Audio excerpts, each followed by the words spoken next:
أقبح الخصال وأكذبها التي ظهرت الآن في كثير من طلبة العلم، الكذب عياذا بالله من ذلك. أفلا يستحي هؤلاء من الله؟ أفلا يستحون من الوقوف بين يدي الله إذا لم يخشوا الفضيحة في الدنيا فإن الفضيحة خلفهم في الآخرة؟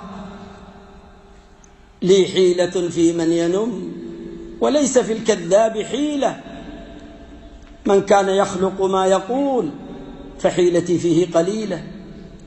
لا يكذب المرء إلا من مهانته أو من دناءته أو قلة الأدب. يا أيها الذين آمنوا اتقوا الله وكونوا مع الصادقين. كأننا لا نقرأ هذه الآيات. إياكم والكذب فإن الكذب يهدي إلى الفجور، واللفظ الآخر وإن الكذب فجور، وإن الفجور يهدي إلى النار.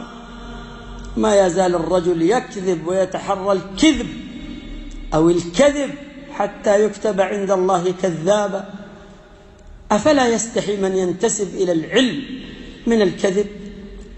أفلا يستحي طلبة العلم الذين ينتسبون إلى العلم من الكذب؟ أفلا نستحي أن نتظاهر بلباس العلم ونحن على غير ذلك؟ أفلا نستحي من الله جل وعلا عالم السرائر والخفيات؟ ها أنتم اختفيتم من الناس، أين تذهبون من الله جل وعلا؟